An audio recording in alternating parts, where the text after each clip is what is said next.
Was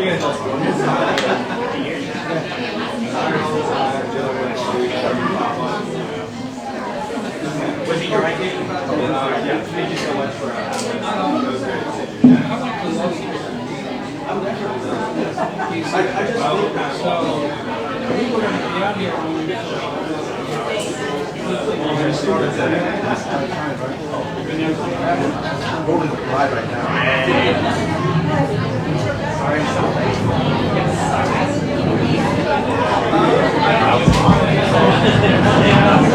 Good morning. We'll get started here in a second, so please be seated.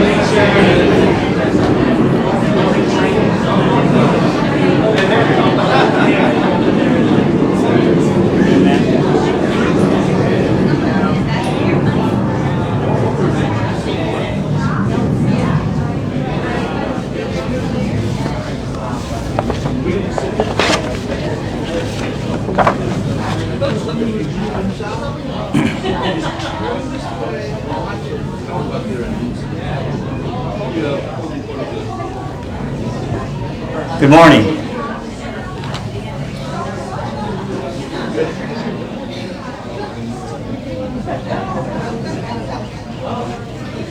Good morning and welcome to the 74th Annual Memorial Day Service at Arlington National Cemetery.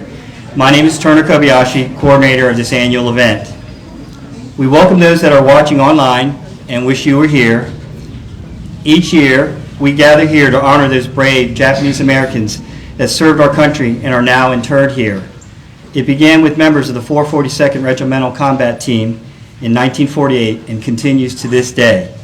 We now have seen our list grow to over 100 men and women that we honor. As you know, recently we suffered the loss of a great Japanese American, a Hart Mountain World War II internee, a U.S. Army intelligence officer, mayor of San Jose, 10-term California Congressman, Secretary of Commerce, Secretary of Transportation, Norman Y. Mineta. Please join me in a moment of silence for this great American public servant and friend.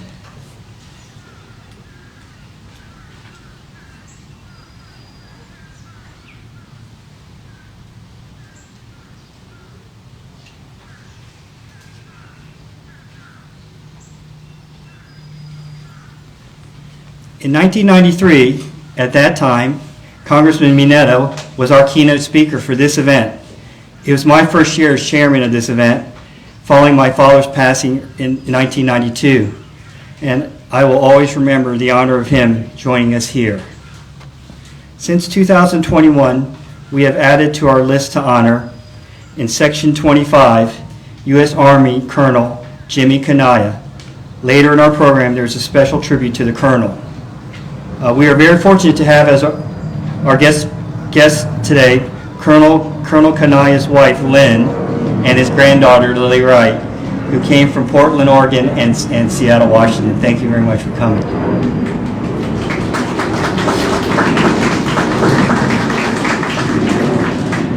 In Section 7, U.S. Army Colonel George Nakamura and his wife, Sylvia.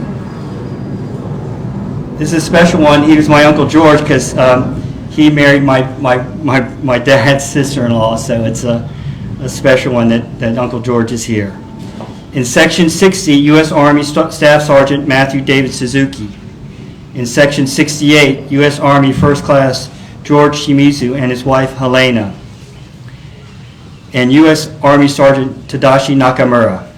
In the columbarium, Niche 5, U.S. Army Sergeant First Class Luther Nakamura. Also in the columbarium, Niche 8, Robert K. Yoshida and Robert K. Yoshida II, U.S. Navy and U.S. Army, respectively. We are fortunate to renew our student speaker portion of the program from the Spark M. Matsunaga Elementary School this year. We have been doing this since 2012 and are happy to start back up again due to the break in COVID-19. We also have the principal of the school with us today, Mr. James Sweeney. We'd like to welcome him and thank him for his and his students' continued support to our program over the many years. We also are very happy to have from the Japanese Embassy, Minister of Management and Coordination, Koichi Ai, Congressional Affairs Minister Tomoaki Shikigawa, First Secretary Ms. Fumio Suzawa. Welcome. We are fortunate and appreciative to be here today. Please let me introduce the speakers and the leaders of our sponsoring groups to welcome us. First, Linda Sato Adams, Co-President of JACL DC Chapter.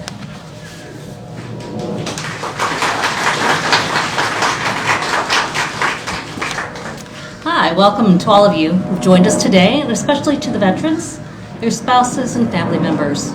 Memorial Day has been held for 74 program in Arlington National Cemetery, and we'd like to thank the Kobayashi family and their father, Ki Kobayashi, for beginning this tradition in 1948, just 3 years after the end of World War II.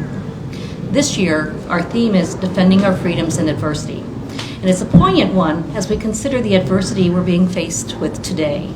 There's racism, responsible gun laws, women's rights, and the war in Ukraine, just to name a few. In 1941, President Franklin Delano Roosevelt described 4 American ideals he wished to extend to the world: freedom of speech, freedom of worship, freedom from want, and freedom from fear. With this, he shared the foundations for a healthy and strong democracy, and among them were equity of opportunity for youths and others, security for those who need it, jobs for those who can work, ending of special privileges for the few, and the preservation of civil liberties for all. Now, Roosevelt believed that those 4 freedoms were attainable within his own lifetime or within his generation.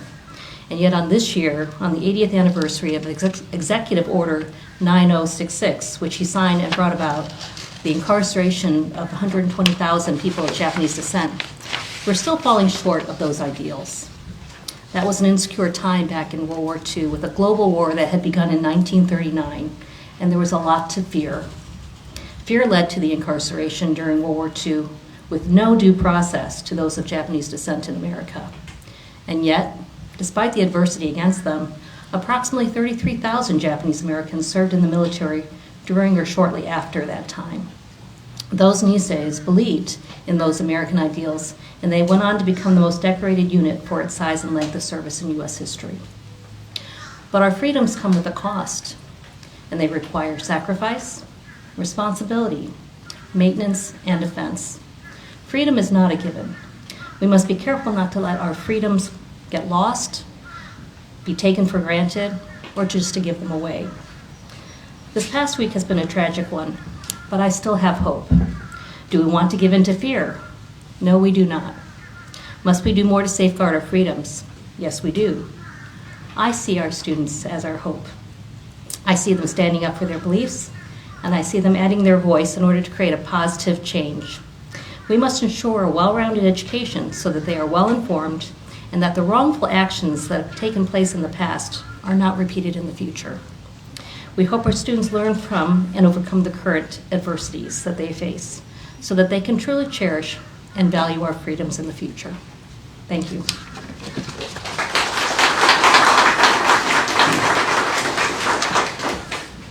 Thank you, Linda. Now I'd like to introduce Gerald Yamada, President of the Japanese American Veterans Association.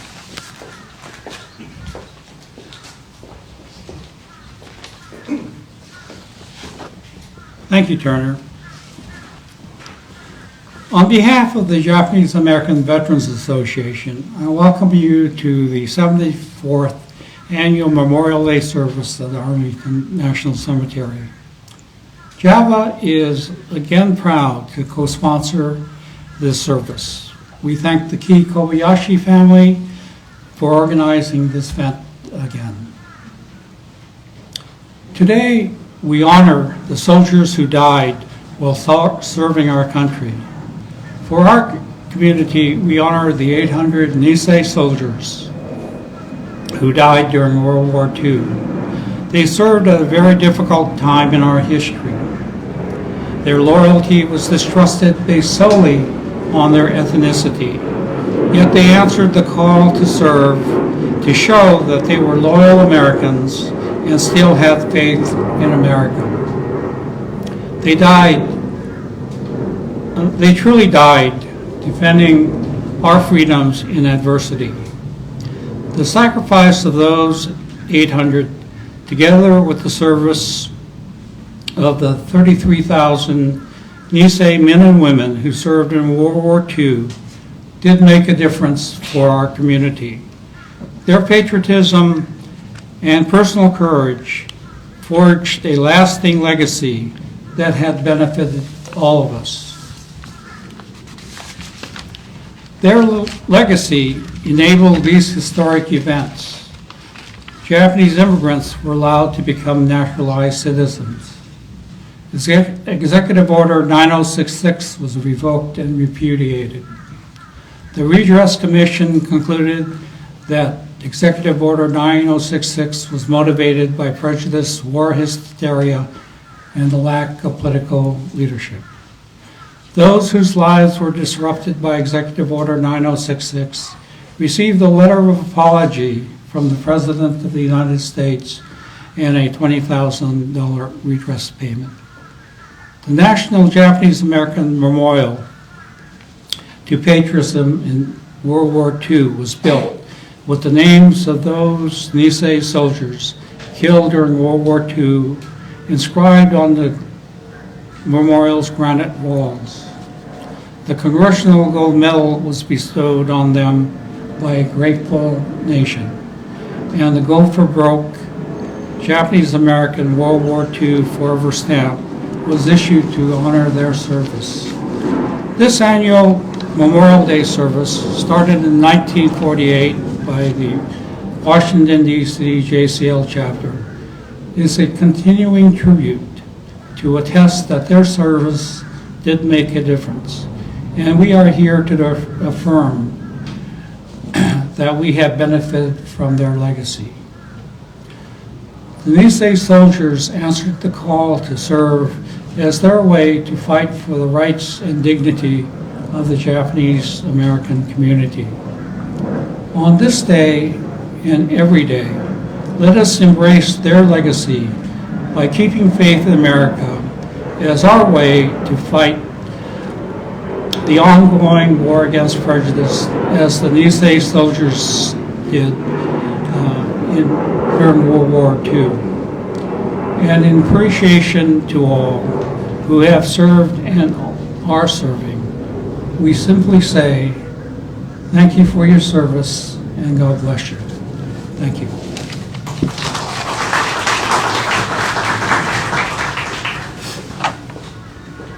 Thank you, Gerald. I'd like to introduce John Tobey, Board Chairman of the National Japanese American Memorial Foundation.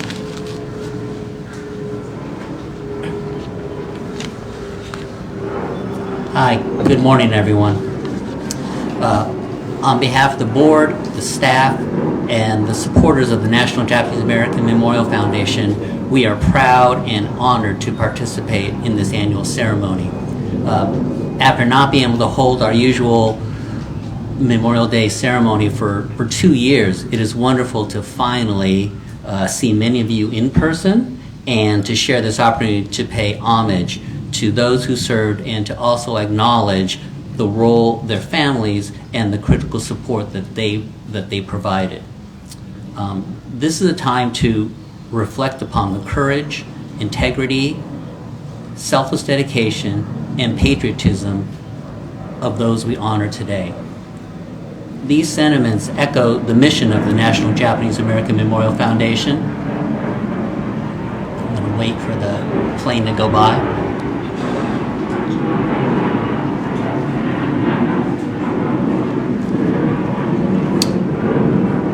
These sentiments echo the mission of the National Japanese American Memorial Foundation. We are dedicated to preserving the legacy of the Japanese Americans during World War II by honoring their heroic military service and patriotism while educating the public of their unjust incarceration and sacrifices. We vow to remember the sacrifices of those who served and know we can never fully repay the debt that we owe to our fallen heroes and their families. And because of their sacrifices, we are able to enjoy our freedom today. We also take this opportunity to educate the community and the public about our shared values for duty, honor, country, and to also recommit our efforts to ensure that all people are treated fairly and equally. Our speakers today will underscore the need to stay vigilant as we pursue a more perfect union. I want to thank the partner organizations, JACL DC Chapter, JACL National, and JAVA for their support. And it goes about saying that we also need to acknowledge the Turner Kobayashi and his entire family for once again bringing us all together for the 74th time. So pretty amazing that we've been doing this almost 75 years, right? So again, thank you for allowing me to participate in this special ceremony. Thank you very much.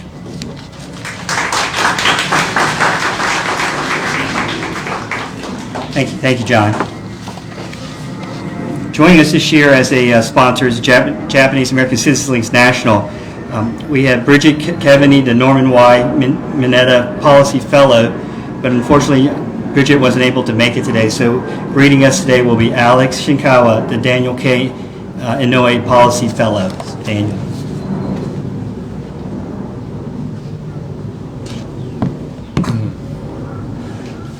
Good morning, everyone.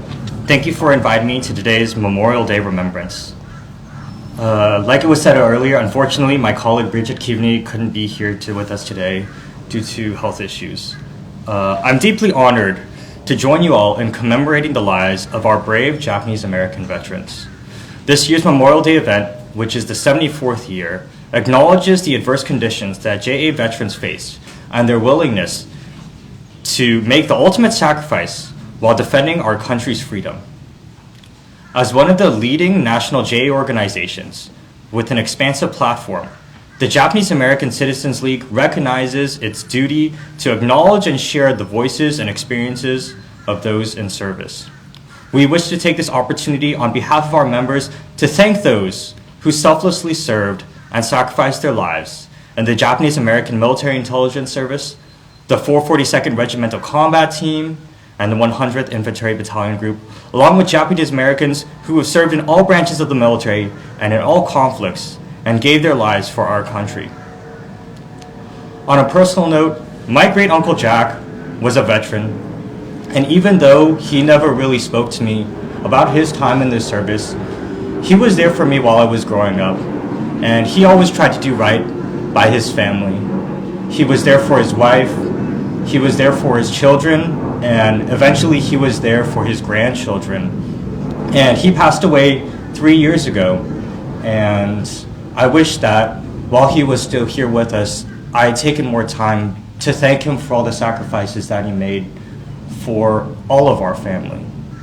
And I know that many of the veterans that we honor here today joined the military for various different reasons, but I also know that they were all trying to be there for their own families in their own ways. And as it was stated earlier, we've lost so many other veterans within our community. The recent passing of Secretary Norman Mineta reminds each of us here today just how precious life is. Secretary Mineta, who was an intelligence officer during the Korean War, saw the terrible cost of war firsthand and would go on to become a pillar of our community and a prime example of bravery in the face of adversity. In his long distinguished career as a public servant, Secretary Mineta always made it a point to underscore the ultimate sacrifice made by generations of American servicemen and servicewomen, including Japanese American veterans whose sacrifices we are recognizing today. We are honored to have this opportunity today to collaborate with so many well-respected and hard-working individuals and groups who are committed to preserving and protecting the legacy of our brave veterans. I'd like to take this time to give special thanks to Turner Kobayashi and the entire Kobayashi family for organizing this historic event for the past 74 years. Your family's commitment to Japanese American military members who sacrificed their lives for the country is nothing short of awe-inspiring.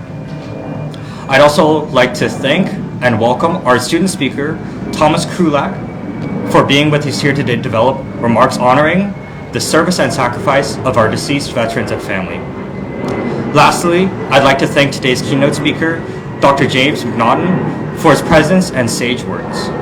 I am grateful to each and every one of you for allowing me the opportunity to be here, and I'd like to thank our veterans once again. Thank you very much.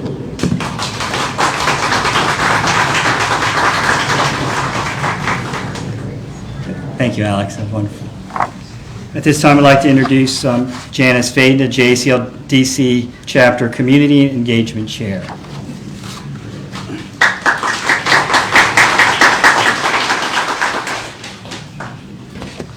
Thank you, Turner, and good morning, everyone.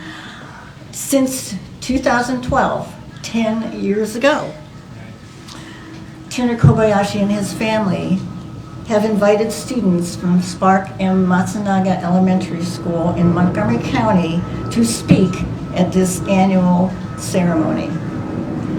The students come to offer the perspective of our youth on this special occasion. The students' words invariably give us our hope for the future during these challenging times.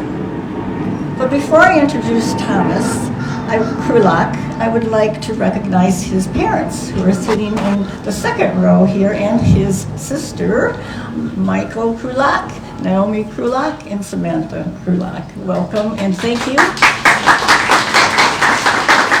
Thank you for bringing Thomas, and thank you. You must be very proud parents.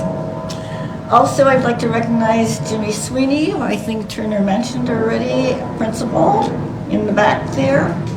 Waving, standing, blue shirt,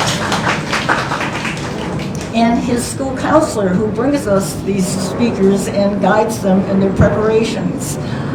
Ms. Janine Jackson, thank you, and her husband.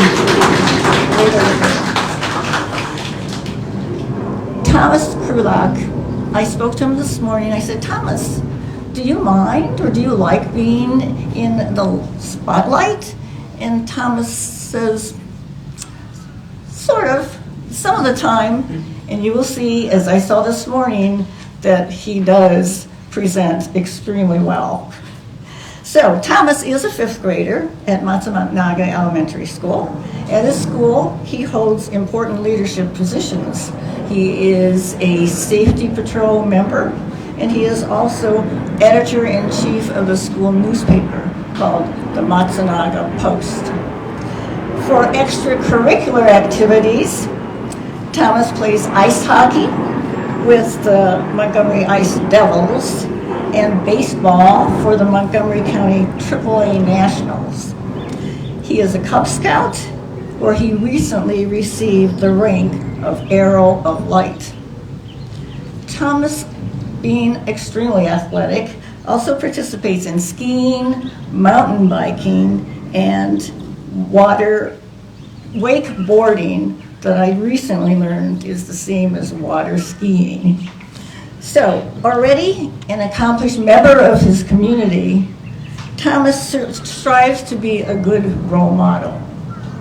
And not only that, he plans to attend college and become an engineer. So please join me in welcoming Thomas Krulak.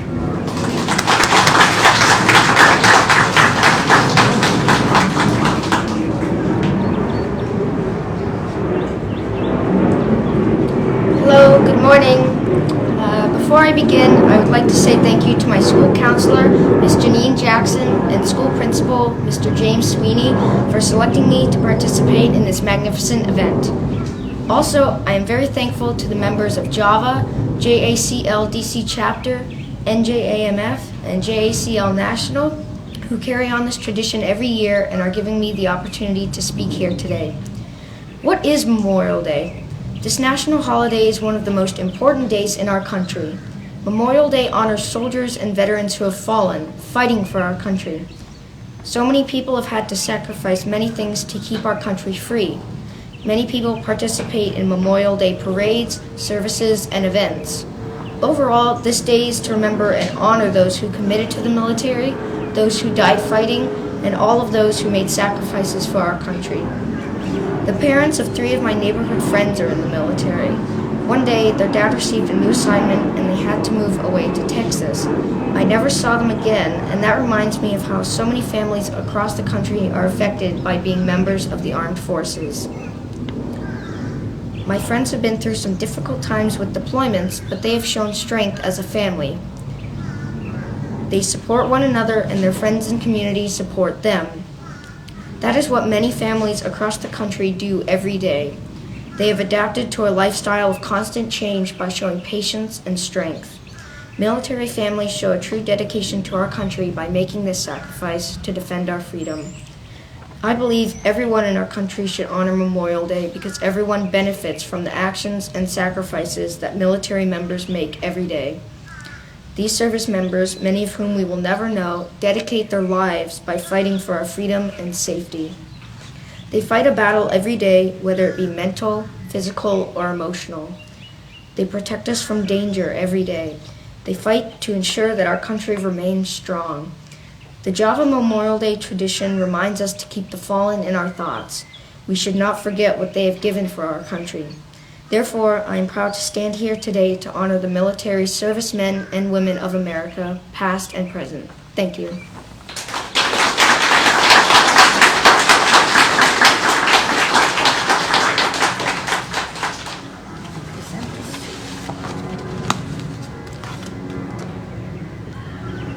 Thomas, we would like to present you with this certificate. Let me read it so everyone knows what it says. On behalf of the DC chapter of the Japanese American Citizens League, the Japanese American Citizens League, the Japanese American Veterans Association, and the National Japanese American Memorial Foundation. Your certificate we would like to present you with, which reads, Certificate of Appreciation, presented to Thomas Krulak, Spark M. Matsunaga Elementary School, for presenting remarks at the 74th Annual Memorial Day Service, Defending Our Freedoms in Adversity at Arlington National Cemetery, May 29th, 2022. Also, a gift certificate for you. We so greatly appreciate your representing our youth and presenting such a message of hope that you presented today. Thank you so much. You're welcome.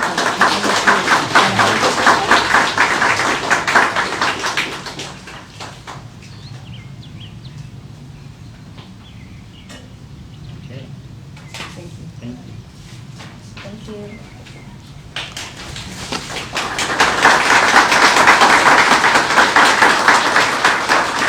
Thank you, Thomas. I got the pleasure of meeting him earlier today, and don't let that thin body look. He's a killer defenseman on ice hockey.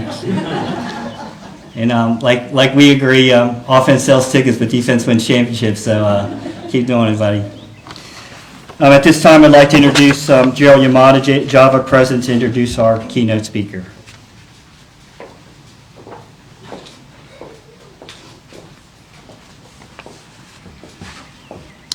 Thank you, Turner. It's my privilege to introduce Dr. James McLaughlin, who will be our keynote speaker. Jim and I go back many years. Jim has been a long-time Java member.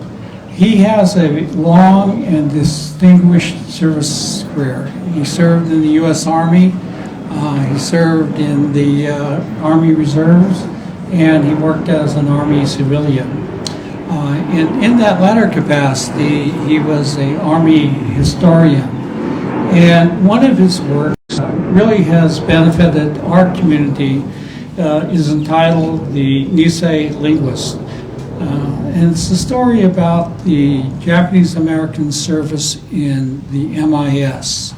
At the time of publication, it came out at a very critical time, in that very little was known about the service of the MIS. Japanese Americans served as interpreters, linguists, and interrogators. They went through an intensive training program, and there were about 6,000 of them that served. They were attached to, I think, every combat unit in the Pacific, and really was America's secret weapon in the war in the Pacific. And Jim's book was the first definitive publication that describes that period of time.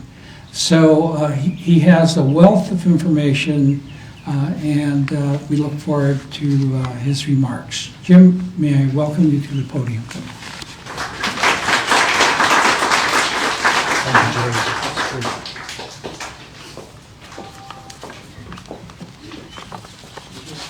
Thank you, Gerald, for that terrific introduction. I really appreciate it.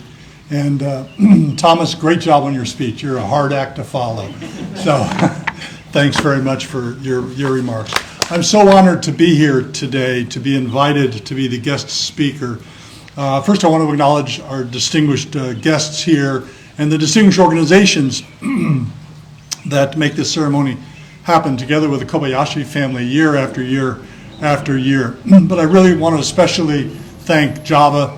I remember very, very strongly when the first JAVA president, Phil Ishio, invited me to Washington, D.C. to meet MIS veterans in the D.C. area.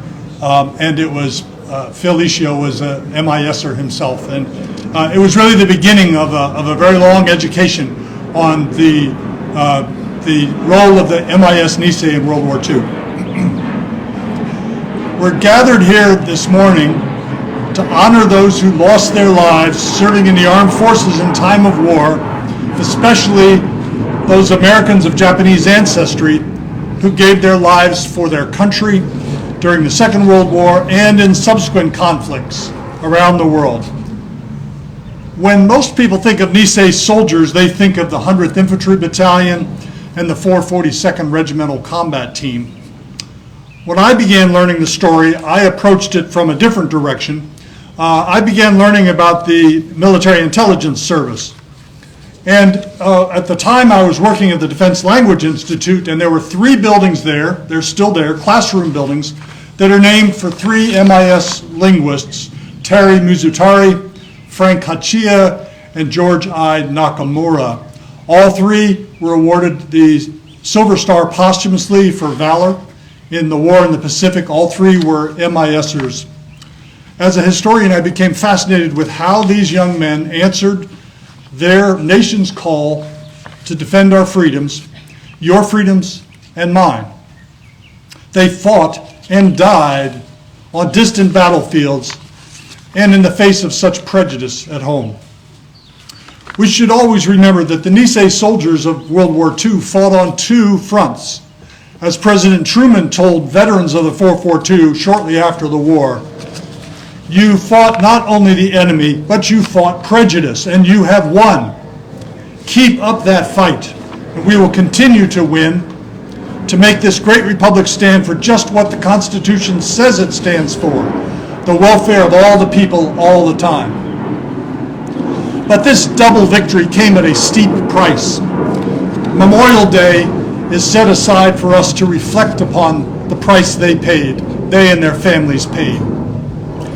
This weekend, we are part of really national commemorations. Thousands of Americans will come together in cemeteries and other public spaces to listen to speeches like mine and place flowers on graves.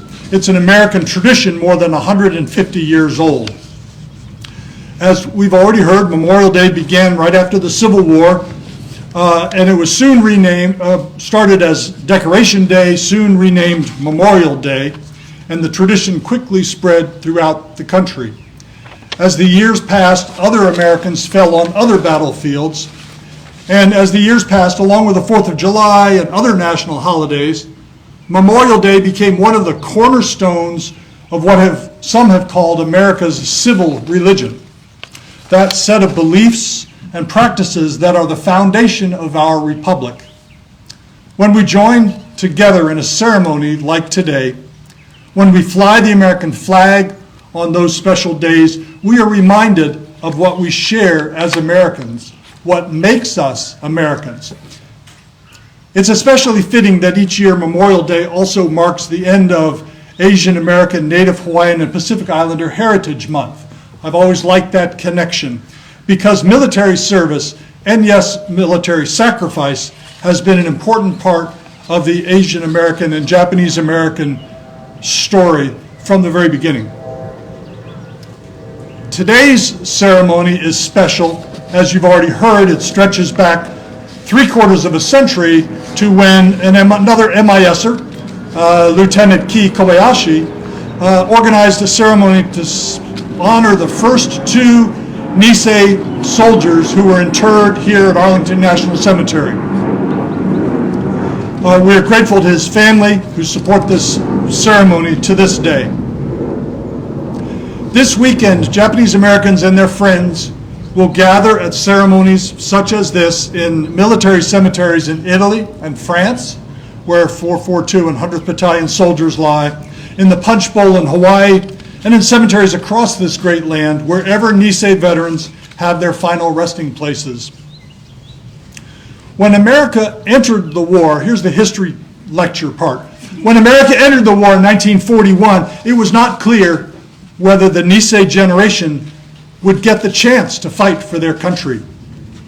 In February 1942, President Franklin Roosevelt approved Executive Order 9066, which led to the forced removal and confinement of everyone of Japanese ancestry from the West Coast, including citizen Nisei.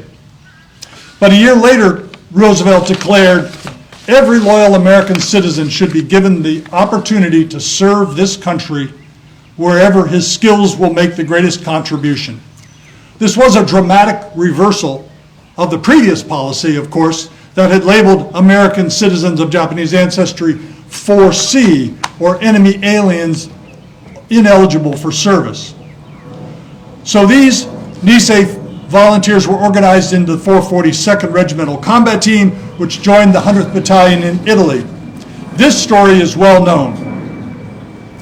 But on this Memorial Day, we should also remember more private events that began a few months later when telegrams began arriving at the homes of Nisei soldiers telling mothers and fathers, "We deeply regret to inform you."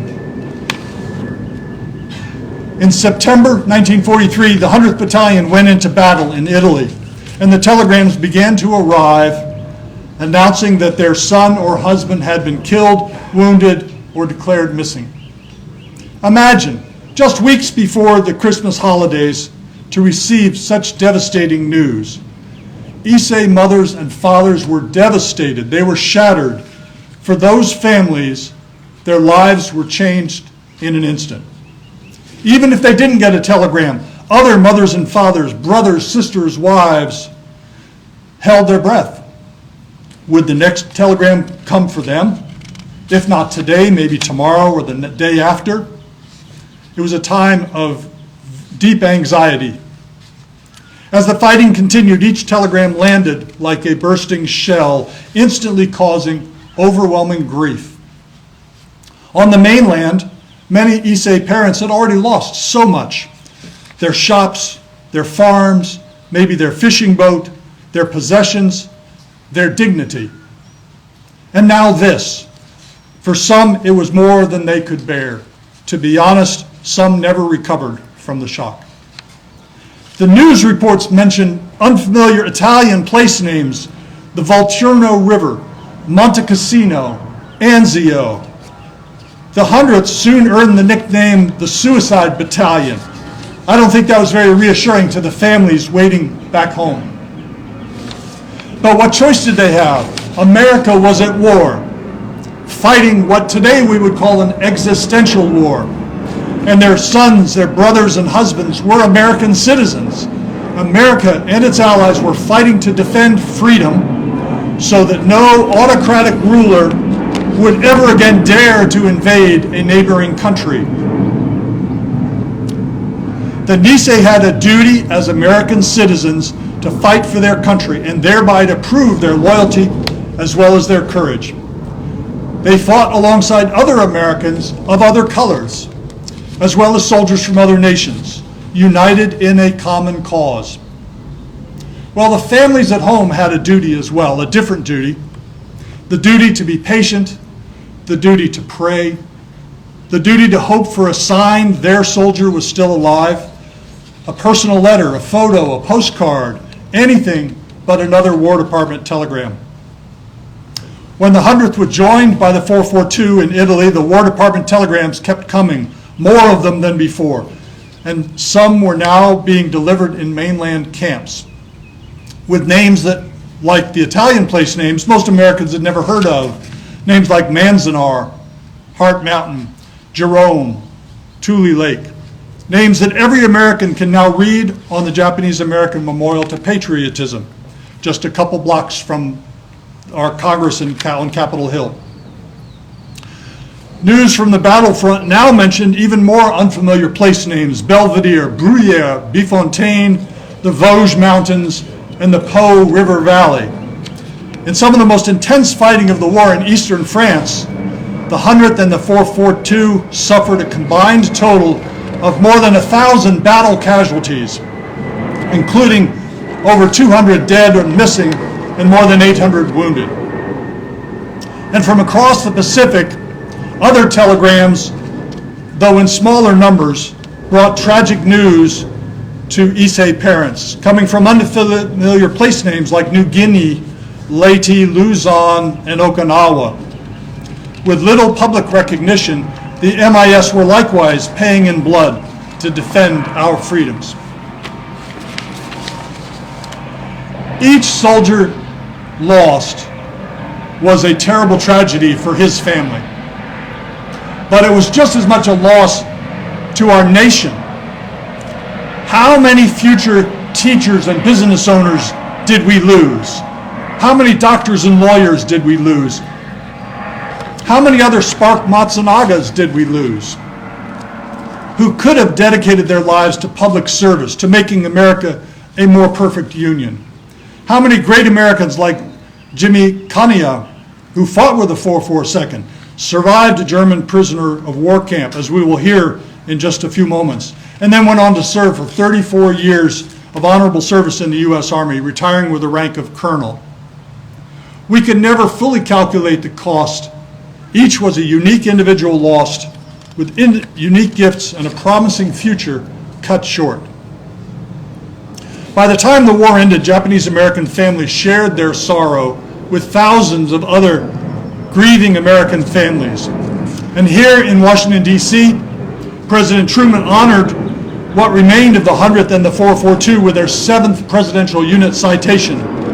But by then, there were many gaps in the ranks. The Nisei soldiers and their families had indeed paid a high price.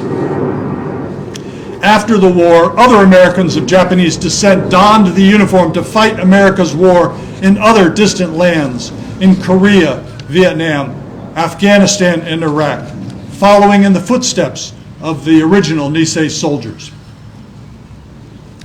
Since 1945, our country has honored the Nisei soldiers with military awards, too many to count, from the Purple Heart all the way to the Medal of Honor, with monuments, with parades, with a postage stamp most recently, with Hollywood movies, museum exhibits, and a few years ago, the Congressional Gold Medal. But in my mind, the most meaningful tribute the nation can pay to each fallen soldier is a simple soldier's headstone in a place of honor such as we see today. Arrayed in straight rows, like soldiers in formation, we can see each name, but together we also see them as a proud part of American history laid out before us. The Nisei soldiers who lie here today became part of that American story. They rest in the company of other loyal men and women who served before them, including other individuals of Japanese ancestry, such as the 7 Issei seamen whose names are inscribed on the USS Maine monument just uphill from us here. Those who died fighting for freedom in Korea and Vietnam, those who fell in later conflicts. They are now part of what makes America America. All Americans give them our heartfelt thanks for their service and their sacrifices. Their example of patriotism and valor is an inspiration to all Americans who continue to defend our freedoms in the face of whoever threatens our nation or seeks to divide us, to defend this great nation from all enemies, foreign and domestic. I'd like to close with the words of Senator Matsunaga, who spoke at a ceremony here at Arlington National Cemetery in 1963, when he was just a congressman from Hawaii. He said, "If the living, the beneficiaries of their sacrifices, are truly intent upon showing our gratitude, we must do more than gather together for speech-making and perfunctory ceremonies. We must undertake to carry on the unfinished work which they so nobly advanced. The fight against prejudice is not confined to the battlefield alone. It is still here and now with us."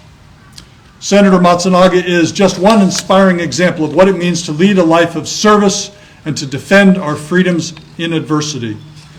Thank you for coming this morning, and thank you for letting me share my thoughts with you. Thank you very much.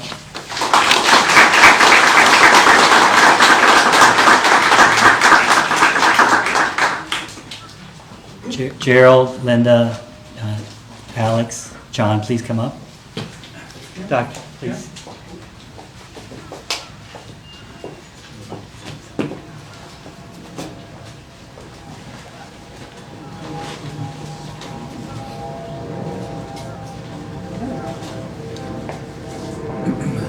Well, first of all, Jim, thank you for your presentation and sharing your wealth of information. Let's give him another round of applause.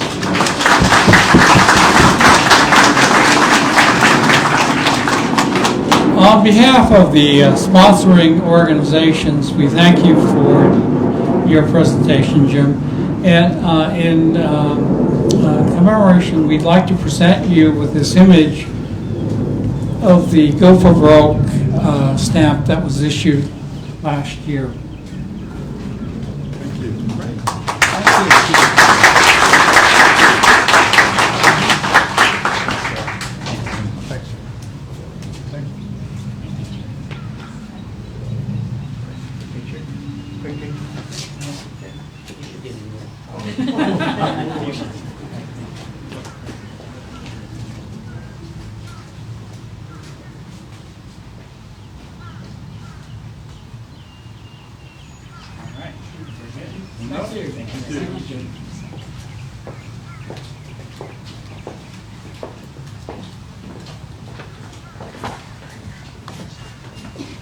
Thank you, Dr. McNaughton. That was a wonderful speech. At this time, we have a special tribute for our guest of honor this year, Colonel Jimmy Kanaya. I'd like to introduce Lieutenant Colonel Mark Nakagawa, U.S. Army retired. Good morning.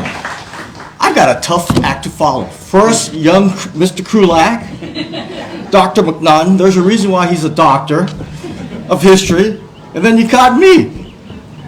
Well, Janice, Linda, Lynn, Lily, Alex, John, Gerald, Minister Ide, and all the other folks you brought from the embassy. There's a lot of dignitaries, friends, and families that I haven't seen in over 2 years because this has been a virtual ceremony. It's great to see this ceremony with all this participation. Lynn, I'm going to try my darndest, and I'm not going to screw up this tribute, this honor and tribute to Colonel Jimmy Kanaya. So please bear with me if I do. Not Journal. See, I already screwed up there. Colonel Jimmy Kanaya, U.S. Army retired, was born on October 3rd, 1920 in Oregon, and became a 3-war, highly decorated veteran, serving a total of 34 years. Think about it, 3 wars. When asked about his medals and decorations, Jimmy would say, "I was only doing my job." Yet his actions on the battlefield belie his modesty. He was a medic for the infamous 442nd Regimental Combat Team that we all hear about. He was awarded a Silver Star for evacuating wounded in Italy and received a battlefield commission. That's when he was an enlisted soldier, and because of his gallantry, he was awarded, became an officer for his gallantry and valor against enemy. For a solo evacuation of his mortally wounded platoon sergeant, he was also awarded another Bronze Star with a V Valor for victory, Oakley's Cluster, as well as the Combat Medical Badge. For an infantryman, you earn the Combat Infantryman Badge. For the medic, you earn the Combat Medical Badge. That's a big honor in itself. The Bronze Star inscription, the back of the Bronze Star, was the following words: for meritorious and heroic achievement. His Purple Heart was earned in the Vosges Mountain of France for being wounded in combat, and this is where he was also captured as a prisoner of war. He spent most of his time during the war as a POW in Szubin, Poland, a camp for army officers where he was ruthlessly interrogated. In January of 1945, ahead of the Allied advance, the POWs were marched from Poland to another place close to Hammelburg, Germany. During this brutal 45-day march, there was no stopping. There was very little food, and there were no supplies. Jimmy witnessed arms, legs, body parts sticking out from snow. Boots, gloves, anything to keep warm were taken from dead soldiers along the roadway. Jimmy suffered frostbite and neuropathy in his lower extremities. He remained a POW, a prisoner of war, until the end of the war, much like the Kanaya family that were interned in the Minidoka Relocation Center in Idaho until the end of the war. At the end of the war, Jimmy still continued his service in the Army. He was part of the Military Intelligence Service during the occupation of Japan, where he worked as a translator and interrogator at the Far East Command in Tokyo. Subsequently, during the Korean War, he was attached to the Allied Translator Interrogator Section, 8th Army, and the United Nations Command in Korea. And in July of 1962, he was attached to the Medical Department Operations and Training Advisory Group to the Vietnamese Army Medical Branch Military Assistant Advisory Group, his third war. Colonel Kanaya retired in 1974 from his last position as Deputy Commandant, Medical Training Center, Fort Sam Houston, Texas. At his retirement, after 34 years of honorable and distinguished service, he was awarded the Legion of Merit for exceptional meritorious conduct in performing outstanding services and achievement. The French government also recognized Colonel Kanaya during the 60th anniversary of World War II in the June of 2004, when he was awarded the French Legion of Honor by the French Ministry of Defense for services rendered in the liberation of Brière and Bifontaine. These are the battles that was a prelude to the rescue of the infamous Lost Battalion. Those that knows American Army history realize that the U.S. Army recognizes that as one of the top 10 battles of U.S. Army history, and he was part of that. In 2012, Jimmy received the Congressional Gold Medal, the highest honor Congress can bestow for his services with the infamous 442nd Regimental Combat Team, the Go for Broke Regiment. While Jimmy made military his life's work, he never gave up on his goal of earning undergraduate and graduate degrees. He valued education and recognized that knowledge he gained from coursework helped him do a better job and become a better leader. For 22 years, that's a long time, he took courses near the Army installations where he was assigned and earned credits to earn his college undergraduate degree and a few years later, his master's.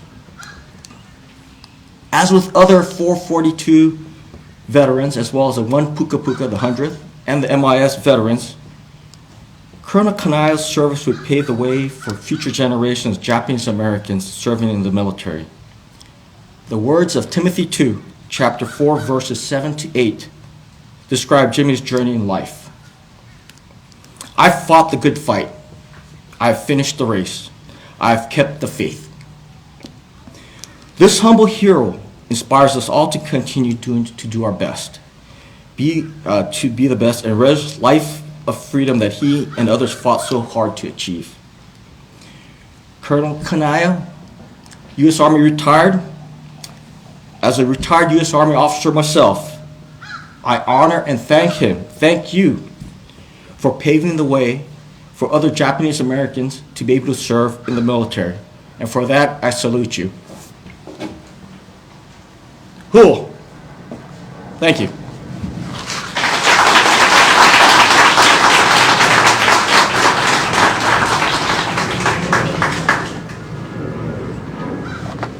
Thank you, Mark. That was wonderful. Len and Lily, we honor you today, so thank you for coming. At this time, I'd like to introduce, for the reading of the Japanese American Creed, Michelle Amano, JACL DC board member. Michelle's been doing this for over 30 years, and it's truly an honor for her to read this. So, Michelle.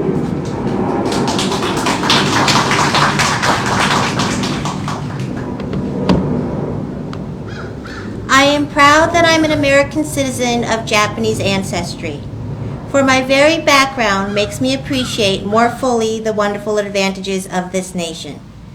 I believe in her institutions, ideals, and traditions. I glory in her heritage. I boast of her history. I trust in her future. She has granted me liberties and opportunities such as no individual enjoys in this world today. She has given me an education befitting kings. She has entrusted me with the responsibilities of the franchise. She has permitted me to build a home, to earn a livelihood, to worship, think, speak, and act as I please, as a free man equal to every other man. Although some individuals may discriminate against me, I shall never become bitter or lose faith, for I know that such persons are not representative of the majority of the American people. True, I shall do all in my power to discourage such practices, but I shall do it in the American way, above board, in the open, through courts of law, by education, by proving myself to be worthy of equal treatment and consideration. I am firm in my belief that American sportsmanship and attitude of fair play will judge citizenship and patriotism on the basis of action and achievement, and not on the basis of physical characteristics.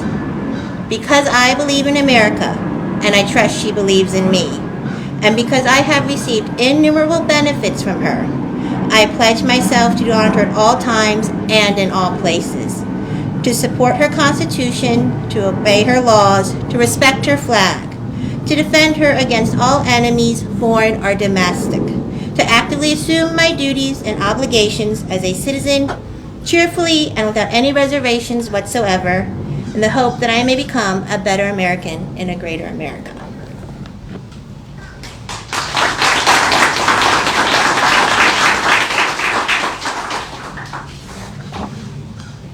That creed was written by Michelle's grandfather, Mike Masaoka, so that's why it's very special. At this time, I'd like to acknowledge veterans and active service members, so if you're here today, please come up and introduce yourself. So please, veterans.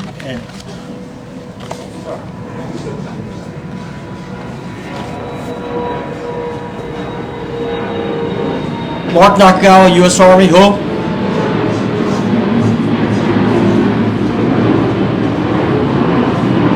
Cynthia Macrae, retired Navy.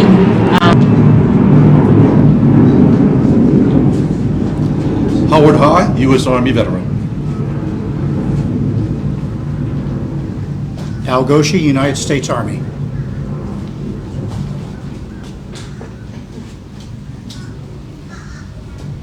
Jim McNaughton, U.S. Army retired.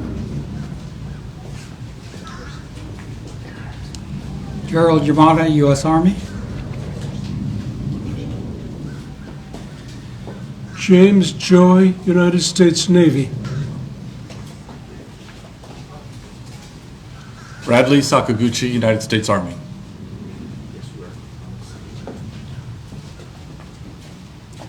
Lori Kelsey Sakaguchi, United States Army. Robert Fennell Jr., Chief Petty Officer, United States Navy.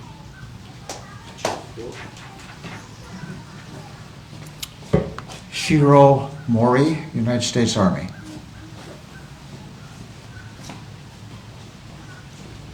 Please rise for the playing of taps.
At this time, are there any announcements that we'd like to make? Or before that, I'd like to give the opportunity for Lynn or Lily to come forward and say a few words.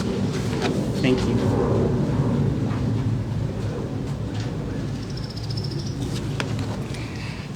We're all here today to honor and pay tribute to the Japanese Americans and Nisei veterans who gave all in their calls to service. They gave us, and especially of those who were waiting for them to come home in Minidoka, honor, respect, dignity, and the courage to keep going. Their memory and their legacy has been a blessing, and our family thanks you, Java, the Memorial Foundation, and JCL for paying this special honor to Jimmy Kanaya. Thank you.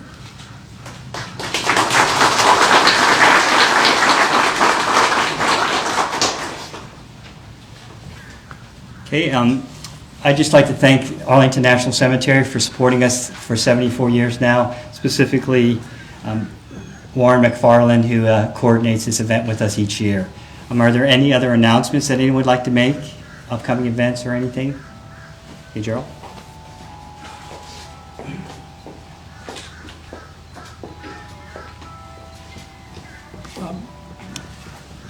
I'd like to remind folks that on June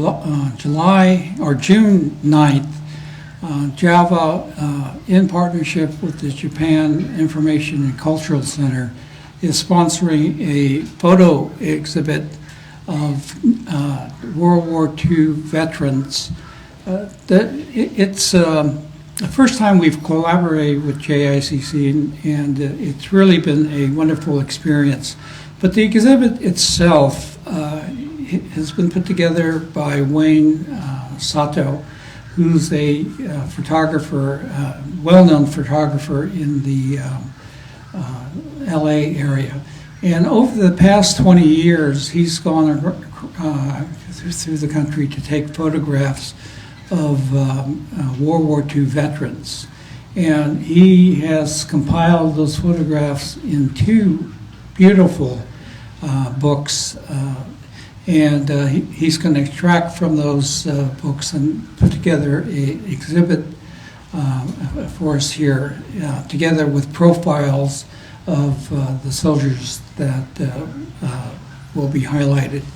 We also will be including 5 post-World War II veterans. But anyway, June 9th through the July 22nd, Monday through Friday, 9 to 5. So hope you can drop in. It's free of charge, open to the public. Thank you.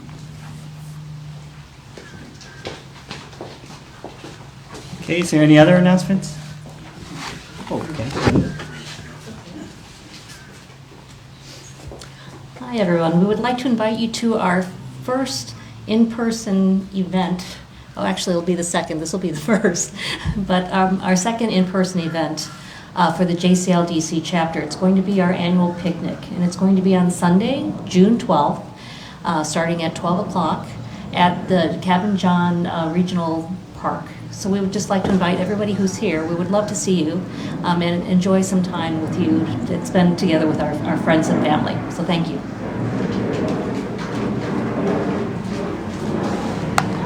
Any other announcements? That concludes our formal program today. What we do now is we break up into teams and we visit the gravesite. So if you could look at your program, we broke them out into sections and into the columbarium area. So if you would like to go and visit a site and place one of these beautiful flower arrangements, please do that. The way we do that is the flowers for the columbarium and the niche wall are right up here, and my sister, Teresa, is over here. She'll be coordinating that, so please see her, and so she can check off the list so that we can make sure that each one of those are taken properly. Over here in the shade are the remaining flowers, and my nephew Matthew Olkers and my brother Baylor Kobayashi will be coordinating those to be given out for the other sections. I know John Nakahata's here. Thank you, John, always. He comes and he helps with, I believe, section 12 mostly, or 13.